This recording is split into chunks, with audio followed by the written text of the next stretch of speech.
अस्सलामुअलैकुम यारो मेरे प्यारो। હવે આજી મસ્જિદ પહેલું આપણે આ બાથરૂમ તૈયાર થઈ ગયું છે, તમે જોઈ શકો છો ત્યાં પહેલું અંદર એન્ટર થાવ એટલે સાદું વાસણ આવે છે, બરાબર છે। પછી આ ફ્લશ વાલ, પછી આ નળ સાદો ડબલા પોઈન્ટ, આ પિચકારી ફ્લશ વાલ, પછી ઊભું વાસણ, આ મિક્સર વાલ, પછી આ ગેંડી, બરાબર ટેબલ ટોપ ગેંડી છે। ઓકે, આ તમે જોઈ શકો છો। અને આપણે એનું કન્સીલ બધું કરી નાખ્યું છે અંડરગ્રાઉન્ડ, એની માટેનો મેં વિડીયો બનાવ્યો છે।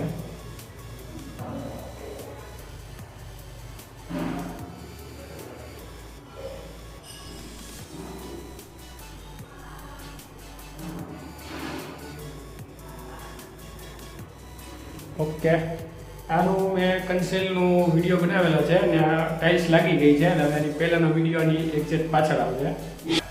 આ નળના પાણીની લાઈન છે, મોટર ચાલુ થાય ને જ્યારે પહેલું પાણી આવે એની લાઈન છે। આ સીલિંગથી લઈને એની હાઇટ છે 22ના સેન્ટરમાં છે, 26થી ચાલુ થાય 28 સુધી પૂરી થાય છે, 28 29 પૂરી થાય છે, બરાબર ને આમ ગાળો છે ને તમારે આ 35થી લઈને 35થી 37 સુધીના સેન્ટરમાંનો પોઈન્ટ આવે છે એલ્બો, બરાબર। આ પહેલી લાઈન।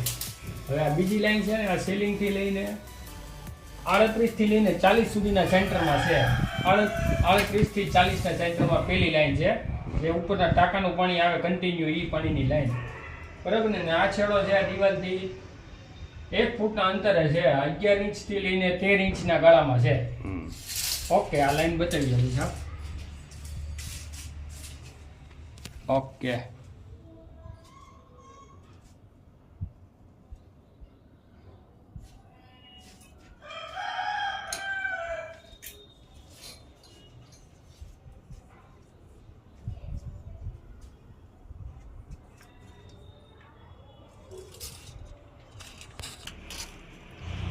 પછી આ ગલી ટેપ છે, આ તો છૂટી જ છે, અહીંથી એ ઊંચી લેવાની છે ને ફૂલે ફૂલ ઢાળ છે, આમાં તો કાંઈ મેજરમેન્ટની જરૂર નથી, ઓપન લાઈન જ છે, ડાયરેક્ટ પાછળના એલ્બામાં જોઈન્ટ થઈ જાય આપણે। ઓકે, એટલે પાછળનું બતાવી દઉં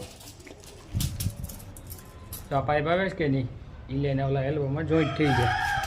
ઓકે, હાલો રેડી હજી સાહેબ। હવે ઓલા બાથરૂમમાં આવી જઈએ। હા, અને હવે આપણે આ છે અંદર આવી ગયા, બાથરૂમમાં આવી ગયા છીએ, બરાબર। પહેલાં એમને તમને હું બાથરૂમની લાઈનો બધી બતાવી દઉં, બરાબર છે। આ પેલો જે ગેંડીનો પોઈન્ટ છે, પછી આ ગીઝરના પોઈન્ટ છે, આ મિક્સર વાલના પોઈન્ટ છે, આ શાવરનો પોઈન્ટ, બરાબર।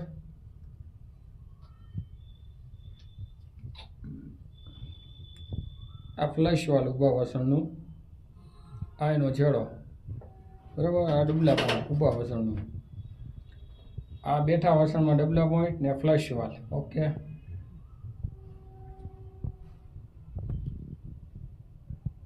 ઓકે, હાલો હાજી સાહેબ થઈ ગયું। એમને પહેલાં બતાવી દીધું, હવે તમને છે ને મેજર ટેપથી માપીને બતાવી દઉં, બરાબર છે। હજી સાહેબ અહીંયા 2 મિનિટ આ બધું છે ચાલુ છો વિડીયો।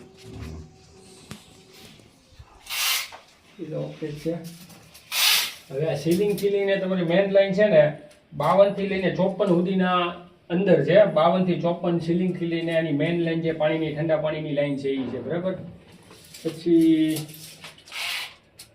તમારે આ ગીઝરના પોઈન્ટની લાઈન છે ને શાવરના સેન્ટરમાં છે, આ ઓકે છે। હાલો, આ તો ખ્યાલ આવી ગયો આમાં, બાકીનું વચ્ચે કંઈમાં આવતી નથી ને। અહીંયા શાવરની લાઈન આ ખૂણાથી લઈને 28 ઇંચથી ચાલુ થાય છે, શાવરની લાઈન આ દિવાલના ખૂણાથી, બરાબર ને। અહીંયા તે જ રીતે આ મેન લાઈન છે 51થી ચાલુ થાય 54 સુધી છે, બરાબર। આ બારીના ખૂણા પર મેન લાઈન 51થી 54, પછી શાવરની લાઈન તો ઓકે છે। પછી આ વચ્ચેનો ગાળો છે ને આ ફ્લશ વાલની લાઈનથી લઈને આ ઉપરની મેન લાઈનનો ગાળો 2 ફૂટનો ગાળો છે વચ્ચે, બરાબર। પછી આ આ ડબલા પોઈન્ટથી લઈને ઊભા વાસણના આ ફ્લશ વાલની વચ્ચે 6 ઇંચની જગ્યા ખાલી છે, બરાબર। 6 ઇંચની જગ્યા ખાલી છે અને આ ફ્લશ વાલથી આની મેન લાઈન છે ને તમારે 10 ઇંચે આવે છે, ફ્લશ વાલથી મેન લાઈનની 10 ઇંચે મેન લાઈન છે, બરાબર। એટલે 6 ઇંચનો ગાળો અહીંયા ખાલી છે, બરાબર ને એની ઉપર 14 ઇંચે ખાલી છે ગાળો ફ્લશ વાલથી ઉપર, એટલે ઓલું હેન્ડલ મારવું હોય ને તમારે પિચકારીનું તોય લાગી જાય, બરાબર ને। આ બાજુ તો ખાલી છે ડબલા પોઈન્ટની બાજુમાં। ઓકે, આ છેડાથી મેઇન લાઈન તમારે 2 ફૂટ સુધીના અંતરમાં આવે છે. 2 ફૂટથી 27 ઇંચના સેન્ટરમાં છે. આ તો ઓકે છે. પછી હાલો રેડી આવી ગયો. 50 થી લઈને 54 સુધીના આ બેઠા વાસણનો મેઇન લાઈન છે. બરાબર. પછી આ કાટખૂણામાં એક એલ્બો બદલાય છે. એમાં તમારે 44 થી લઈને 47 સુધી સેન્ટરમાં મેઇન લાઈન છે. બરાબર. ને પછી આમ ગણવો પડ્યો ને તો આ કાટખૂણાથી લઈને છે ને તમારે 31 મેઇન લાઈન આવે છે. 31 થી 34 સુધીના સેન્ટરમાં મેઇન લાઈન છે. આ ઉતરતો પોઈન્ટ આવે એ 31 34. ઓકે હાલો રેડી થઈ ગયો. હાલો.